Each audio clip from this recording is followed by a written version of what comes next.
Hey everybody, it's Steven from Asian Boss. These days, maybe because of the pandemic, we don't seem to hear a whole lot about North Korea from the media. We pride ourselves in bringing you the most authentic news from Asia, and today we want to share with you an incredible story of a North Korean defector. If you remember, we've interviewed quite a few number of North Korean defectors in the past, but the person you're about to hear from has a very unique story. Are you curious to hear about what's going on in North Korea from the perspective of a high-ranking North Korean government official? Let's dive right in. 오늘 저희 이렇게 인터뷰에 응해주셔서 정말 감사합니다. 아유, 감사합니다. 예, 제가 더 감사하죠. 저희가 이전에 그 북한에서 탈북을 해오신 분들을 그래도 인터뷰를 꽤 많이 한 편인데 스토리가 좀 다르다고 알고 있어요. 간단하게 본인 소개부터 좀 해주시면. 북한에서 원래 있던 것은 황해남도요. 예, 행정구역상 황해남도라고 되어 있습니다. 이제 국가보위부, 우리로 말하면 이제 국정원? 뭐 그런 격이랑 같습니다. 국가보위성 소속으로 있다가 2016년 9월 18일 날 서해 바다를 통해서 하루 만에 왔죠. 수용을 쳐가지고 8시간 동안 수용 쳐가지고 대한민국에 오게 됐습니다. 이제 어떻게 보면 굉장히 높은 위치에서 계셨었고 소위 말하는 약간 엘리트. 뭐 엘리트야 뭐. 예. 네. 그리고 이 북한을 잘 모르는 저희 세계 시청자분들도 아무래도 굉장히 궁금한 게 많을 것 같아요. 네. 그래서 간단하게 이제 북한에서 계셨을 때 그 정확하게 하시는 일이 무엇이었는지. 보위부 임무는 간단합니다. 그냥 북한의 이제 김씨 체제, 그 보위하기 위한 것이고요. 그리고 이제 뭐 간첩을 잡는다고 하잖아요. 뭐 나가서 뭐 파견도 하고 들어와 있는 간첩도 잡고 이런 임무가 기본인데 거기서 가장 중요한 것은 이제 북한 주민들의 동료, 그러니까 민심이 어떻게 돌아가고 있는가 이런 거를 장악하는 거죠. 한마디로 이제 그런 거를 장악을 해서 캡처를 해가지고 위에 상부에다 보고해가지고 어떻게 해야 될 것인가 컨트롤을 하는 겁니다. 보위부는 우리나라도 같잖아요. 뭐 국정원은 대통령 직속. 그것처럼 국가보위성도 역시 김정은의 직속입니다. 예, 직속으로 되어 있고 이제 외국에서 오시는 분들도 보위부 사람들이 100% 다 따라다닙니다. 그 반탐까지 따라다니는 건데 반탐에서 그 사람들은 자유롭게 다니지 못하고 있어요. 그게 왜 그러냐면 보위부에서 이 외교부라든지 그런 데하고 밀집한 연관을 가지고 몇 시에 어디로 간다 하면 이미 전에 보위부가 다 나가서 거긴 장악해버려야 됩니다. 그거 못한다. 그거 큰일 나는 거죠. 굉장히 위치가 높은 걸로 알고, 그러니까 일반 사람은 그런 데 들어갈 수가 없잖아요. 보위부 같은 경우에는 이제 김일성이 지시가 있어요. 원래 김일성이가 지시가 있는 것이 이제 보위부 자녀들도 아버지의 뒤를 이어서 보위원이 돼야 된다. 이런 지시가 있어가지고 부모가 보위원을 하면 거의 80~90%가 보위원을 합니다. 가족 배경 그렇죠. 자체가 네. 지금 엘리트 약간. 네, 저희는 뭐 집안 자체가 다 보위부에 있었기 때문에 뭐 어릴 때부터 저는 기억이 나는 것이 그냥 아버지가 군복 입고 있던 모습 그리고 보위부에 있던 모습 그런 모습밖에 생각이 안 나죠. 네. 그렇게 임무를 수행하다가 어떤 좀 기억에 남는 그런 에피소드 같은 게 있을까요? 이 뭐 한두 시간에 다 말씀드리는 없지만 그래도 제가 그래도 가장 기억에 남는 거는 북한에서 있었던 이제 지하 교회당 사건이 제일 그래도 기억에 남습니다. 그게 뭐예요?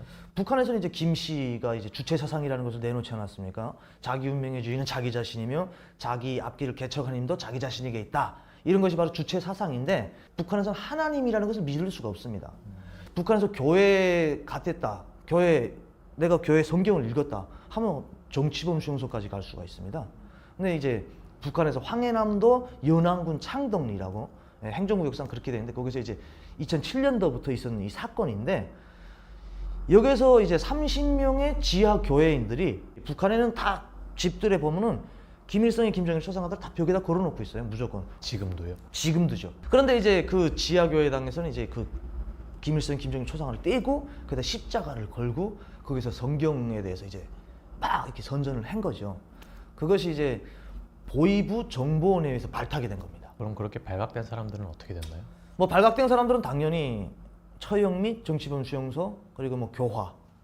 북한식만의 또 형벌이 있기 때문에 그의 처리에 맞게끔 이제 주범들은 이제 뭐 총살되고 그리고 또 공범들은 정치범 수용소 그리고 또 10년, 20년 뭐 이렇게 형에 다 따라서 다 이렇게 처리됐죠.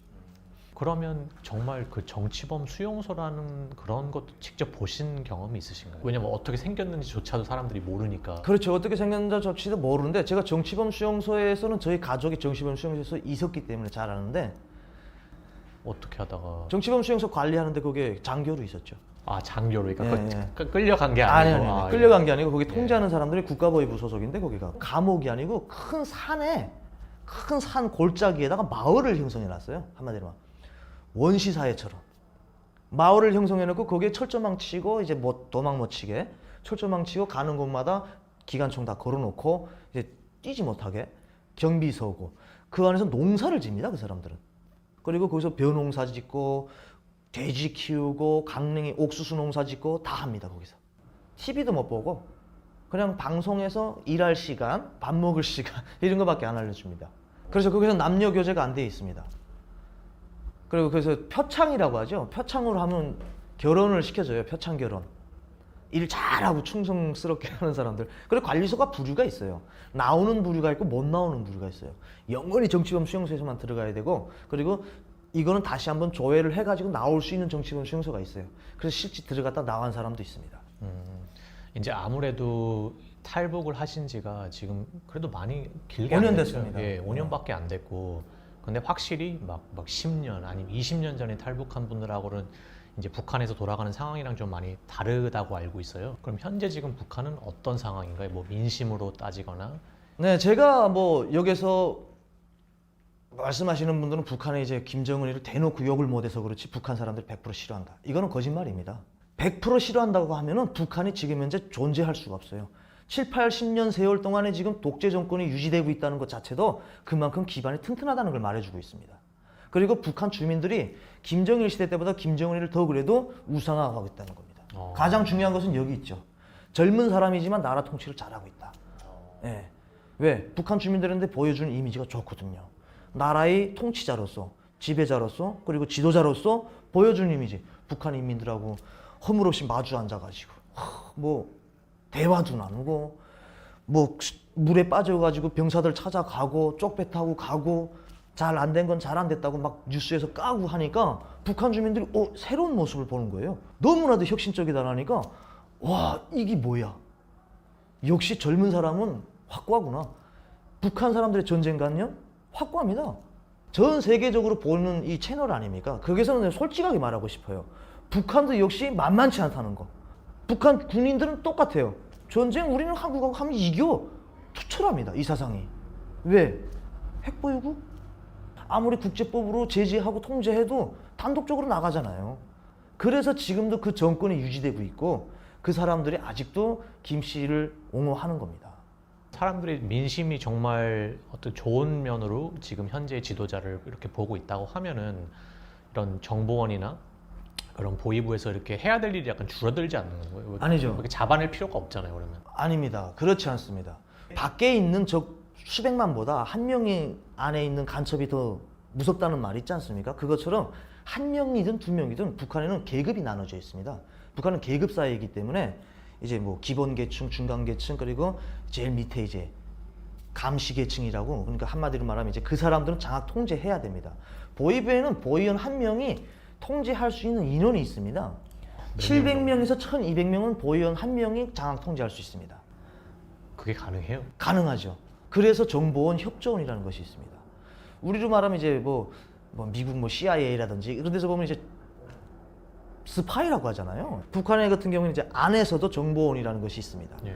한마디로 말하면 그냥 보위원한테 저 사람 나쁜 것 같아요. 이렇게 지나가는 식으로 말하는 사람이에요. 근데 정보원을 둘 수 있는 것도 인원수가 있어요. 그것도 역시 보위원 한 명이 20명에서 40명까지 정보원을 둘 수가 있습니다. 그러면 20명에서 40명의 보위원이 북한 사람들 700명에서 1200명을 감시하는 거죠. 그럼 몇 분 정도를 관리하셨어요? 저는 뭐 많지 않았어요. 한 22명. 경제범이냐 정치범이냐에 따라서 이제 한마디로 하면 레벨이 나눠지죠. 이제 정치범 같은 경우 훨씬 더 위. 그렇죠. 예. 정치범 같은 경우는 타협을 못 하는 거죠. 정치범 같은 경우에는 그냥 막 쳐들어가는 게 아니고요. 집이면 집에 뭐 도청장치도 해놓고 뭐 CCTV도 설치해놓고 그 사람에 대해서 정확한 단서를 집어가지고 정치범 한 명 잡는다는 게 그렇게 쉽진 않아요. 근데 그런 일을 직접 하셨었나요? 그렇죠. 우리는 저희가 하는 업무가 기본이 그거니까요. 뭐 도청 같은 것도 하고. 도청을 직접 하는 건 아니고요. 부서가 또 있습니다. 그건 수사.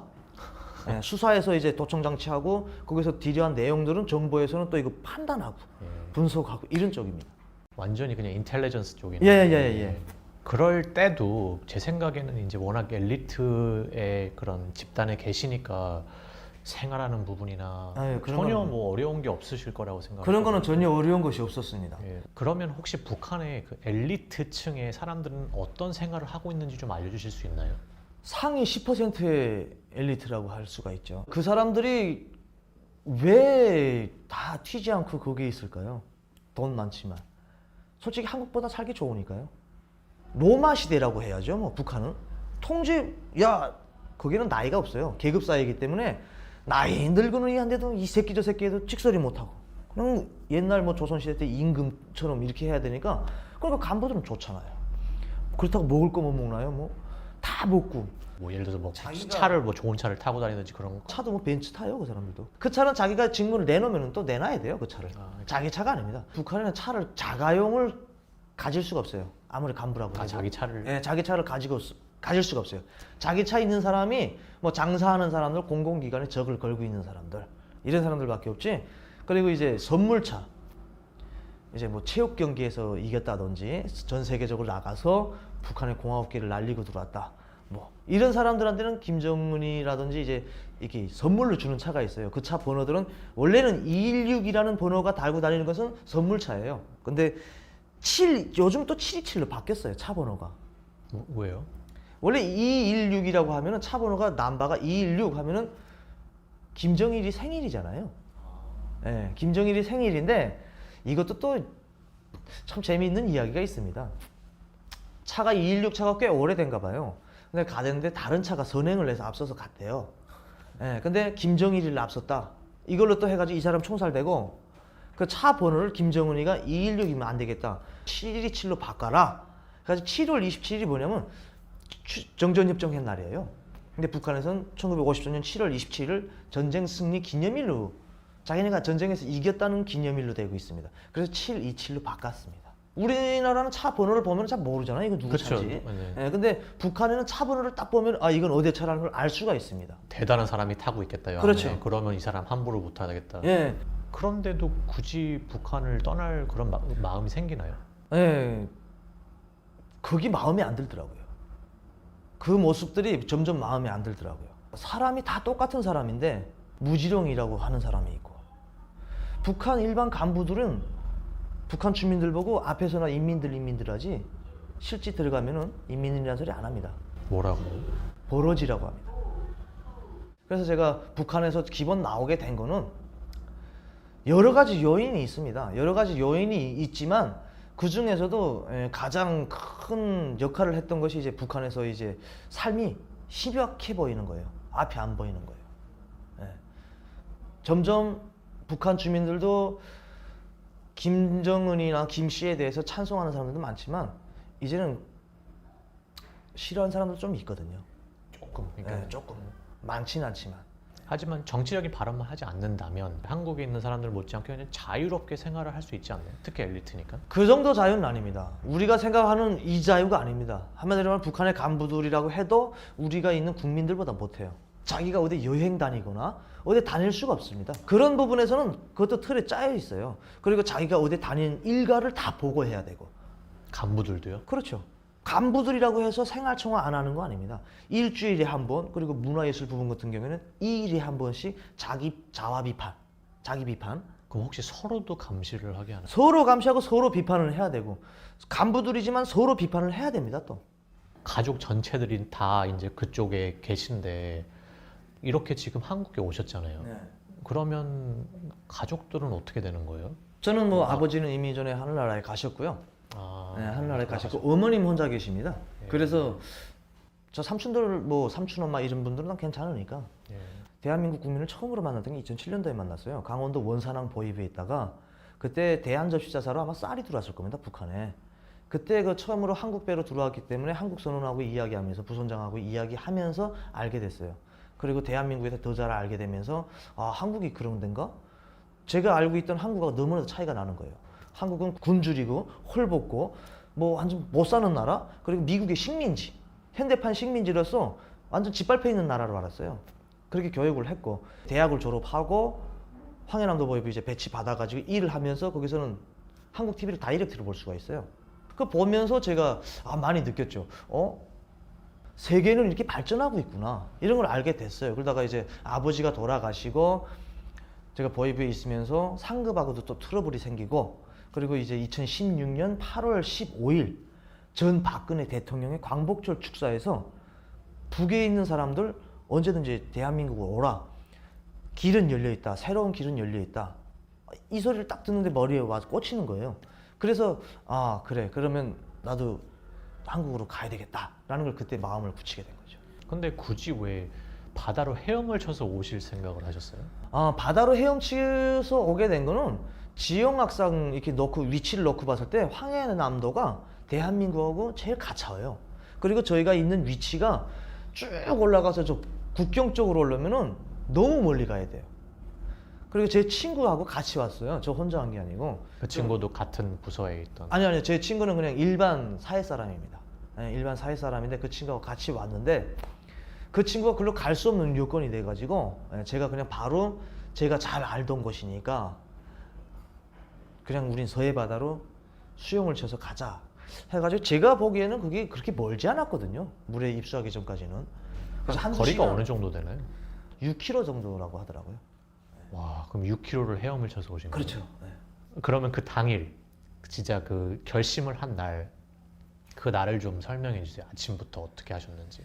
계획을 얼마나 세우시고 그렇죠. 얼마나 그 당일날 어땠는지. 계획은 그때가 2016년 9월 15일이 아마 추석이었을 거예요. 추석을 보내고 그리고 아버지한테 가서 인사드리고 한국으로 간다고 마음속으로 인사드리고, 근데 어머님한테는 안 갔댔어요. 마음이 내가 또 약해질까 봐. 어머니한테 말하면은 가지 말라고 하죠, 당연히. 너 왜 거기 가냐? 너 뭐 모자라는 게 뭐 있냐? 이러는데, 그래서 마음이 약해질까 봐 어머니한테 안 가고 3일 동안 생각을 많이 했죠. 저도 이거 진짜 내가 이 길을 선택해야 되는가? 근데 가야 된다. 가야 된다가 80%가 지배하니까 머릿속에 발길이 가더라고요. 어떻게 보면 직장이죠. 직장에다 무슨 말을 하고 나오셨어요? 저는 직장에다 얘기 안 했습니다. 그냥 직장에다가 저는 감시 대상 때문에 일을 봐야 됩니다 하고서 나왔습니다. 뭐 일처리 같은 것도 그대로 내일, 그렇죠. 내일 다시 올 것처럼 예, 하고. 예. 그게 보이브에 있는 사람이 한국으로 간다고 생각을 안 했기 때문에 전혀 그런 거 없이 저는 그냥 신분증만 가지고 나오고 책상이고 뭐고 다 그대로 놔두고 나왔어요. 예. 그러다 나니까 뭐 그냥 한 3, 4일 동안 빠져 있어서도 괜찮게끔 된 거죠. 전날 가가지고 이렇게 다 한번 훑어봤어요. 몇 시에 물이 들어오고 몇 시에 물이 빠지고 어디로 위치를 통과해야 되겠다. 그 또 경비대가 있기 때문에 어디가 감시가 안 서고 그 어디가 철조망이 전기가 안 들어오고 어디가 지뢰가 없고 지뢰밭이 있기 때문에 그걸 사전 답사를 하고 당일날 이제 시장 가가지고 튜브, 오토바이 튜브 그거 하나 사가지고 펌프 하나 사가지고 배낭에다 먹을 거 좀 사가지고 당일날 바로 8시쯤에 오토바이, 임대 오토바이가 있어요. 우리로 말하면 택시죠. 돈 주고 어디까지 데려다 달라면 데려다 주거든요. 그 위치까지 와가지고 한참 걸어와서 해가 떨어지자마자 저희는 입수를 했거든요. 지뢰 같은 거는 어떻게? 지뢰는 제 친구가 키가 크잖아요. 하체가 길어요. 그래서 친구한테 너가 이거 다리를 이만큼 넓혀서 한번 밟아봐라. 그 친구가 먼저 밟고 그 다음에 넘어가니까 괜찮으니까 나도 그렇게 밟아서 따라가고, 전기 철조망 같은 거는 내가 먼저 이렇게 손을 대봤어요. 이렇게 되면 안 됩니다. 전기 철조망에 이렇게 되면 전기가 붙어요. 예. 그래서 이렇게 돼야 돼요. 그러면 손이 자동적으로 까부러지는 게 이렇게 까부러지잖아요. 이거는 제가 이거 배한 거죠. 뼈가 관절이 이렇게 꼬부라져 되어 있거든요. 그래서 이렇게 전기를 이렇게 다치면 무조건 달라붙어 죽습니다. 그래서 이거는 이렇게 돼야 되기 때문에 전기 철조망이 이렇게 되니까 손이 이렇게 까부라져요. 전기가 만약 들어온다면 대보니까 전기가 안 오더라고요. 그래서 전기 철조망 벌리고 친구 나가고 그다음에 내가 따라 나오고 이런 식으로. 왜 전기철조망 전기가 없었을까요? 그거는 북한의 전기 사정이 빈곤하지 않습니까?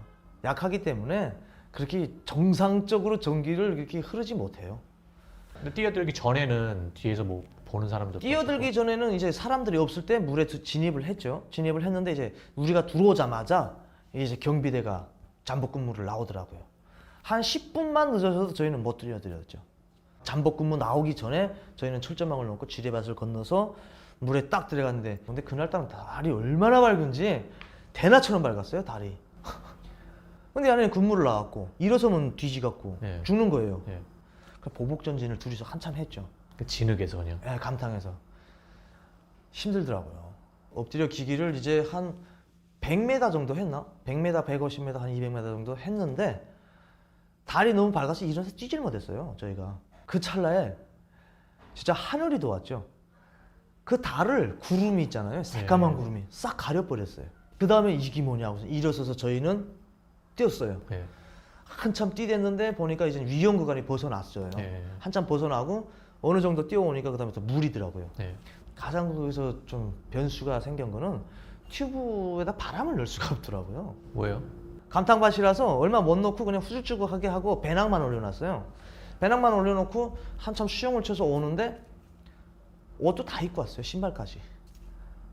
물속에서. 근데 너무 힘드니까 한 2시간 지나니까 그 먹을 거 있던 거 다 버렸어요. 버리는 수밖에 없더라고요. 내가 죽겠는데 언제 먹을 게 중요치 않더라고요. 그거 다 버리고 신발 다 벗어 버리고 바지 벗고 그 다음부터 수영을 쳐가지고 계속 오는데 그때를 생각하면 저는 가장 기억에 남는 게 이 세상에서 제일 그리운 건 땅이로구나. 죽기 전에 땅에서 한번 밟아보고 죽고 싶구나. 체력이 어느 정도 되셨나요? 그때는 그때 좀 그래도 몸 관리를 좀. 아무래도 또 수영은 조금 뭐 제가 또 자신 있다고 하고 제 육체를 제가 더 믿었어요. 그 친구분도 또 비슷하고. 체격이 저보다 더 좋아요. 78에 뭐 몸도 좋고 한데 그 친구가 사실은 뭐 수영 쳐서 오면서 많이 내가 기대해가지고 좀 그 친구한테 도움을 받을 줄 알았는데 먼저 쓰러지더라고요. 그 친구가 먼저 친구야 왜 할까? 나 안 되겠다. 왜 할까? 그때 한 서너 시간 수영 친 다음이니까요. 못 가겠다. 와, 그럼 3-4시간 동안 진짜 쉬지 않고 수영. 그렇죠. 쥐가 난다고 하잖아요, 이거. 네. 물속에서. 네, 물속에서 쥐가 난 거예요. 이 친구가 움직이질 못하고 있는 거예요. 지압 방법을 물속에서 발가락을 뒤로 꺾어야 돼요. 그거는 또 이렇게 꺾으면 안 되거든요. 발가락 관절이 뼈가 이렇게 있다면 이렇게 꺾으면 쥐가 안 풀려요. 반대로 이것도 꺾어야 됩니다. 발가락이 부러질 정도로. 그럼 쥐가 좀 풀리거든요. 그런 방법으로 물속에서 한쪽으로 이렇게 손 대고 지압을 해가지고 좀 풀려가지고 그 다음부터 좀 괜찮아졌죠. 그리고 파도가 치니까 말하면 바닷물이 들어와요. 짠물 먹으면은 한 3모금 먹으면 헤딩이 오거든요. 물이 짠물 먹으면 정신이 없어요. 그래서 말은 못하고 그냥 그 상태로 계속 그냥 수영만 쳤어요. 언제 갈지 죽을지 살지는 모르지만 계속 그런 식으로 계속 한참을 수영 쳐서 가다가 배가 하나 오더라고요. 반대편에서 이렇게. 네. 근데 그게 전 북한 배인 줄 알았어요.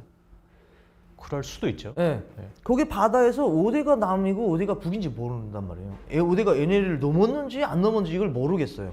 그래서 즉 배가 오는 걸 보고 북한 경비정이다. 우리 발견했구나. 하고선 옆에를 보니까 우리가 가는 반대쪽으로 조그만 섬이 있더라고요. 그 섬으로 가서 붙은 거죠. 300m 되는 거 정신없이 수영을 쳐가지고 그 섬에 붙으니까 섬이 작아요. 엄청 작더라고요. 여기 와서 후에 알아간 거지만 그 한박도에 그 속해 있는 부속섬이더라고요. 조그만 그 섬에 붙어가지고 그 배가 간 다음에 그래서 물에서 나오니까 9월 18일이면 추워요. 밤에 엄청 추워요. 정신없이 둘이가 버들버들 떨고 있는 거예요. 네. 옷도 다 버리고 상태고 지금. 옷은 위에 거 입고 있고 바지도 입고 있고 그냥 속바지는 입고 있었으니까 제 친구는 반바지 팬티만 입고 있었고 그 차를 그러니까 막 추우니까 떨다가 그게 쓰레기 더미 있잖아요. 쓰레기 더미에 몸을 잠그니까 조금 잠들었다 깨나니까 날이 밝았더라고요. 날이 밝아서 그 섬 꼭대기 정점에 올라가서 이렇게 내려다 보니까 물에 못 들어가겠더라고요. 무서워서. 네. 그래서 거기서 이제 친구하고 파레트 있잖아요. 네. 파레트에다 스트리퍼 매달아가지고 뗏목을 만들었어요. 거기에 이제 몸을 실은 거죠. 근데 그 배가 또 왔어요. 근데 국기를 띄워야지 알 거 아니에요. 네. 국기가 없는 거예요. 저게 어느 나라 배야 도대체? 한참 숨어있다 또 나왔다 숨어있다 나왔다 하다가 그 배가 쭉 없어지더라고요.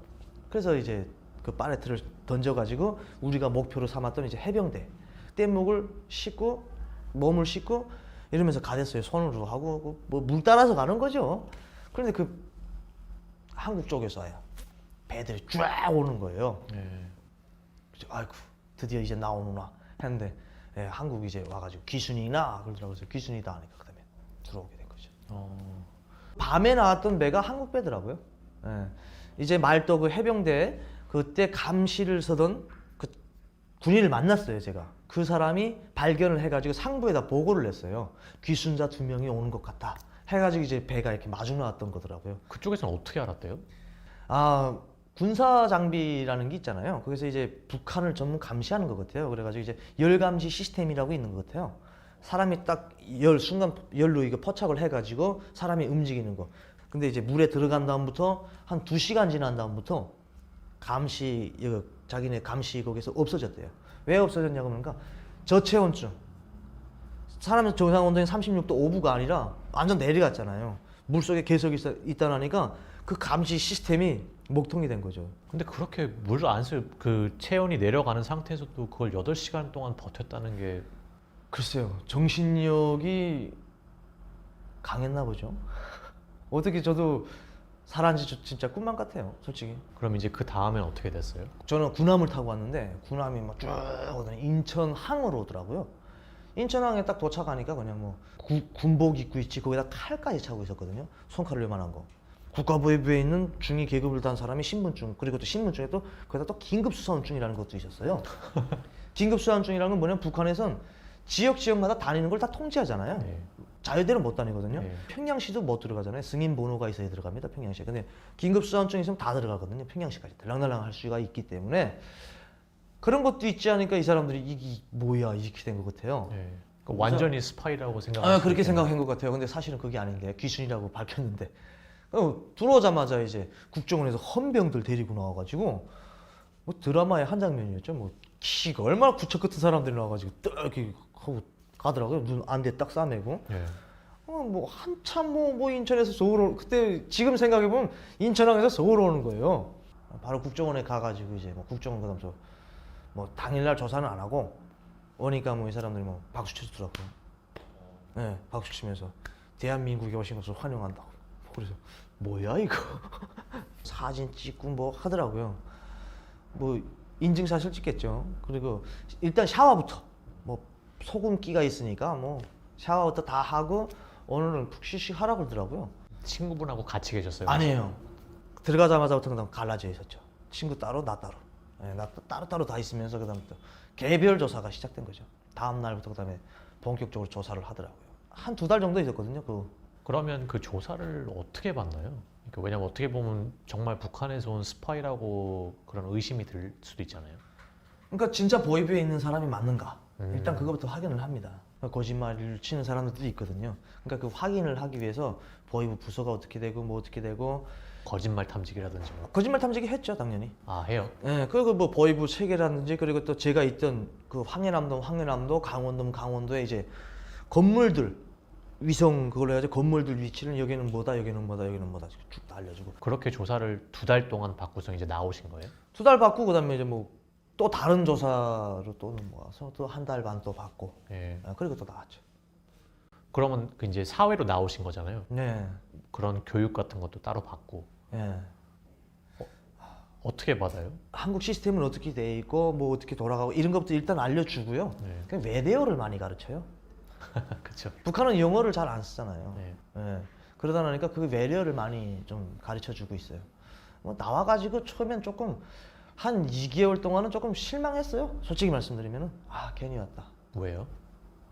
힘들더라고요. 일단 여기 오면 취업이 제일 걱정되더라고요. 어떻게 살아야 되는가? 북한에서 일이라는 걸 한 번도 못 해봤고 그냥 보위부라는 곳에서 그냥 뭐 가서 소리 한번 치고 뇌물 받고 하댔는데 어떻게 살아야 되는 건지 처음에 한 2개월 동안 제가 경찰 공부를 했어요. 제가 원래 또 그런 쪽에 있다 나니까 경찰 공부를 했는데 경찰 우리나라 대한민국에 북한 이탈 중에 한 명도 없습니다. 검찰 없습니다. 그걸 보면서 여기도 차별화는 돼 있다. 차별 안 돼 있다고 뭐 대한민국 누구나 공부 열심히 하면 공부 12년 동안 경찰 공부 열심히 하는 사람도 지금 못 되고 있어요. 희망이 없다고 하더라고요. 뭐 북한 사람들은 그런 거 차별을 안 한다라고 하시는데 차별이라고 보다도 어느 정도 한계는 있다는 거죠. 예. 그럼 이제 나와서 거기서 뭐 정부에서 일자리를 만들어 주나요? 그런 노력을 하나요? 원래는 예전에는 만들어줬대요. 네. 근데 뭐 어떻게 또 정치 소리가 나올 것 같아가지고 안 됐습니다. 그러면 뭘 하셨어요? 이제 경찰 나오- 공부하다가 예. 그다음에 회사를 취직했어요. 화장품 용기 만드는 회사. 이제 샴푸통 만들고 하는 이런 회사에 취직을 해가지고 거기서 이제 기계 조작 방법을 배워가지고 한 1년 있다가 너무 또 회사에만 있으니까 출근 퇴근 주말엔 또 휴식 출근 퇴근 대한민국에 와서 내가 뭐 회사 일 하자고 온 건 아닌데 이런 생각이 탁 드는 거예요. 그래서 회사를 그만두고 조금 좀 다른 세상으로 좀 나가서 좀 멀리 좀 보자 해가지고 또 노가다를 냈어요. 저는 일용직을 해가지고 바닥 타일 하는 데 가가지고 또 한 6개월 또 일하고 그 다음에 또 보험회사도 해보고 삼성화재에 들어가가지고 RC로 한 1년을 또 일했습니다. 되게 다양하게 뭐 많이 해보셨네요. 예. 많이 해봤어요. 다양한 일을 하시면서 이런 바라본 한국 사회 어떻게 느끼셨나요? 예를 들어서 뭐 좋은 점이 있고 또 안 좋은 점이 있을 수도 있잖아요. 이거를 제가 어떻게 말씀드려야 되는지 모르겠지만 우리나라 분들 다는 아니겠죠. 이건 뭐 제 개인적인 생각입니다만 국뽕이 너무 심해요. 예. 대한민국이 세계에서 최고다. 그리고 선입견적인 게 너무 많아요. 대화를 하면서도 많이 느꼈는데 북한뿐만 아니고 전 세계적으로 인정해줘야 될 건 인정해줘야 되고 뭐 솔직히 인정할 건 좀 인정해야 되는데 인정을 안 해요 사람들이. 원래 사회 변화는 도시부터 발전하고 농촌이 따라오는 겁니다. 농촌 발전시키고 시내를 발전시킬 수 없습니다. 그거를 농촌 그 발전 못하는 농촌들을 찍어다가 북한 전반이다 이렇게 보여주면 안 된다는 거죠. 그걸 보고 제가 이해를 시키려고 북한 전반적으로 그렇지는 않다. 북한도 선진국에 못지않게 노력은 하고 있다. 일반적으로 대학이라든지 이런 데서 인터넷으로 강의하고 그러니까 우린 인터넷이 안 되기 때문에 북한에서만의 우리나라는 뭐 전 세계적으로 다 인터넷을 쓰잖아요. 근데 북한은 인터넷이 없어요. 인트라넷이라는 것을 쓰기 때문에 그 인트라넷을 통해 가지고 뭐 이렇게 공부도 그렇게 한다고 하더라고요. 야, 어떻게 보면 그래도 북한도 정말 그렇게 많이 다를 게 없네요. 많이 달라졌습니다. 뭐 배달 있지. 그리고 식당 가서 주문도 우리처럼 이제 로봇이 와가지고 주문을 하잖아요. 그런 것처럼 그 안내원이 와가지고 패드 가지고 와가지고 주문하고 이제는 이렇게 시스템이 차츰차츰 바뀌어가고 있어요. 우리 국민들 그래요. 미국이 군사를 안 지켜줘도 우리 대한민국 단독으로 북한하고 싸우면 이긴다. 그런 말을 해요. 전쟁이라는 건 싸워봐야 합니다. 이긴다고 확신할 필요가 없습니다. 왜? 적에 대해서 과대평가해도 안 되지만 과소평가해도 안 된다는 말이 있습니다. 근데 이런 거를 좀 설명을 해가지고 이해관계를 좀 높이려고 하면은 안 통해요. 타국뽕이에요. 조금이라도 이거는 북한보다 못한 것 같습니다 하면은 이게 뭐야 이거? 왜 그러면 북한에서 왔어? 그러니까 어떤 부분이 이제 본인의 개인적인 생각으로는 한국이 북한보다 못한 부분이 어느 부분이라고 생각을 하세요? 물론 더 좋은 부분이 많을 수도 있겠지만 물론 뭐 많지만 못한 부분이라고 말을 하면은 인식, 이해력 이런 거에서는 조금 떨어지는 것 같아요 우리나라가. 예전의 분들 그러니까 대한민국에서 오래 사신 분들은 고정관념이 확고해요. 고정관념이 확고한데 지금 신세대 분들은 뭐 이렇게 만나 대화를 해보면 대화가 돼요. 자 북한에도 이런 것이 이해를 빨리 해요. 근데 여기 좀 되신 분들은 북한에 대해서 북한도 괜찮은 데는 괜찮다. 좋은 건 좋다라고 하면은 이해를 안 해요. 아니라고 해요. 그러니까 세대 차이도 있는 거예요. 세대 차이가 있고 근데 그럴 수밖에 없는 게 이제 요즘 아시다시피 이제 그런 이런 이제 SNS라든지 그런 쪽으로 너무 한쪽만 다 듣잖아요. 그렇죠. 특히 언론 같은 쪽에서. 네 맞아요. 그러니까 어떻게 보면 사람들도 그렇게 세뇌가 될 수밖에 없죠. 우리 대한민국에서 근본적으로 나쁜 거 있어요. 근본적으로 나쁜 거 이제 기사, 뉴스, 언론. 나는 언론은 좀 상당히 나쁘다고 생각해요. 너무 마감한다. 어떻게 보면 정반대의 약간 그런, 그렇죠. 예. 조금 북한과 한국이 조금 반반됐으면 좋겠다는 생각을 합니다. 이게 언론도 정치가 참 개입을 하는 건지는 잘 모르겠습니다. 거기까지는. 그런데 언론에서 사람 하나를 완전 죽여버려요. 누구를? 모델로 막 들이까요. 까고선 그 사람에 대해서 해명을 안 해요. 만약 밝혀졌잖아요. 이 사람이 뭐 무죄면 무죄다. 그런 일이 없었다 하고 밝혀졌잖아요. 그런 건 안 해요. 우리 대한민국의 가장 근본적으로 좋아하는 게 자극적인 걸 좋아해요. 사람 하나 발효났으면은 해명되면은 그 사람에 대해서 이런 것은 잘못됐던 거다고 한다 하고서 해명을 해줘야 될 거 아니에요. 여기는 해명이 없어요. 그거 놓고 봤을 때는 북한과 뭐 다를 게 뭐 있나 이런 생각도 해요. 북한도 역시 같습니다. 사람 하나 보입해서 잘못 잡아요 가지고 뭐 사용을 했다. 범죄자가 아니었 것도 뭐 사용한 것도 있어요. 그러면은 밝혀주질 않아요. 왜 그러냐면 북한에 대한 북한 보위부에 대한 이미지, 권위가 떨어지기 때문에 밝혀주질 않습니다. 그런 거는. 그거 보면서 북한은 이건 다를 거 없지 않나? 이런 생각을 해요. 소신적인 그런 발언을 해주신 게 아무래도 굉장히 공감이 많이 되고 그리고 이것도 이제 한국도 그런 문제가 있을 수도 있지만은 정말 지금 전 세계 그런 미디어 트렌드가 그런 것 같아요 지금. 그래서 굉장히 이거는 중요한 문제죠. 전반적인 실태를 놓고 봤을 때는 저는 뭐 대한민국이 좋다는 건 당연히 말씀드리고 싶고요. 북한도 그만큼 또 따라가고 있다는 걸 말씀드리고 싶어서 그렇지 아무래도 대한민국이 낫죠.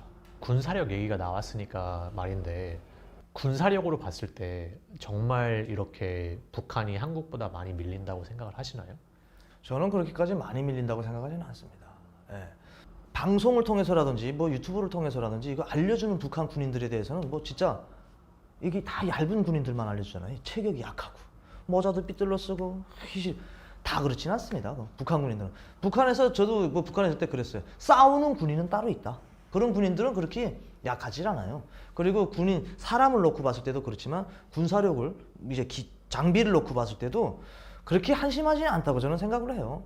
그리고 핵 문제도 같아요. 우리 국민들은 뭐 어떤 분들 그러더라고요. 우리나라 대한민국에서도 핵 미사일 뭐 뚝딱 만든다. 미국이 못 만들게 해서 그렇지. 뚝딱 만들 수는 있죠. 근데 그 핵 미사일이 날아갈지 안 날아갈지는 어떻게 알아요? 그리고 북한 같은 경우에는 여러 차례에 걸쳐서 핵 실험을 많이 했어요. 경험은 무시 못합니다. 경험은 진짜 무시하면 안 돼요, 이거. 정말 전쟁이 나서도 안 되고 전쟁은 진짜 나면 안 되는 예. 거죠. 이게 다시 한번 전쟁이 난다면은 이건 큰 문제고요. 3차 세계대전으로 될 수 있는 위험성이 있잖아요. 그래서 전쟁은 진짜 되면 안 되지만 가상적으로 놓고 봤을 때는 이제 북한의 군사력도 무시하면 안 된다 이겁니다. 근데 제가 지금 영어라는 것을 몰라요. 잘 못해요. 잘 못하는 게 아예 못합니다. 그래서 솔직히 이런 내용들을 한두 시간에 얘기하자면 솔직히 다 간략을 해가지고 중점만 얘기해야 되기 때문에 진짜 베일에 쌓여있는 북한에 대해서 구체적으로 좀 알려주고 싶어요. 전 세계적으로 차단된 건 북한 아닙니까? 북한에서 알려면은 이제 탈북을 하신 분들이라든지 그리고 북한에서 나오는 이제 공영 뉴스나 뭐 채널에서나 알려주는 제작되어 있는 이런 거를 통해서만 북한에서 알 수가 있어요. 제가 그래서 이거를 작년부터 이 영어로 돼 있는 채널을 하나 솔직히 만들고 싶었어요. 근데 제가 완지도 얼마 안 됐고 그리고 자금 문제도 그렇고 해가지고 지금 못하고 있는 상태예요.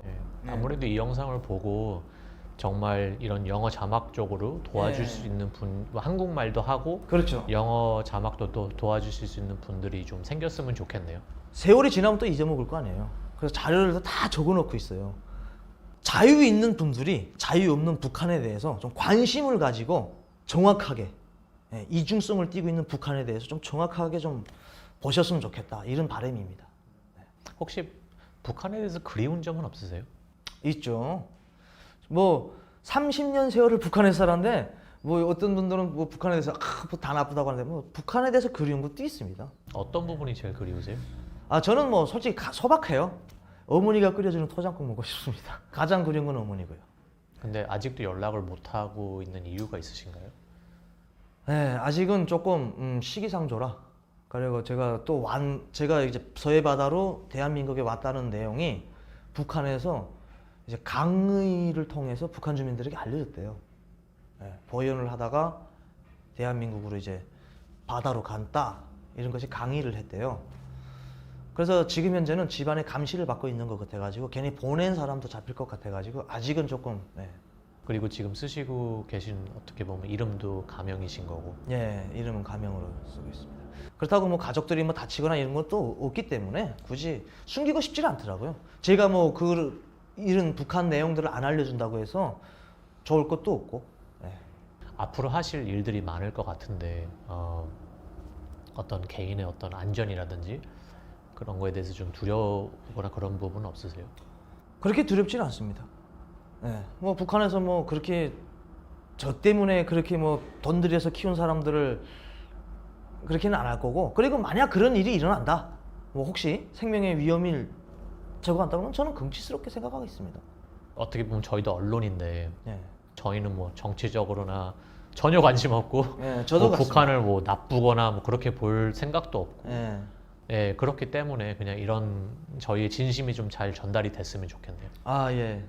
뭐 이렇게 전 세계적으로 보시는 이 채널에 이렇게 나와가지고 말도 제대로 못한 것 같습니다. 이게 뭐 카메라가 앞에 있지만 온 세계 국민들이 나를 바라보는 것 같아가지고 좀 떨렸습니다. 아, 너무 잘해 주셨습니다. 오늘 수고 많으셨습니다. 아, 네, 고생하셨습니다. 예, 감사합니다. 네.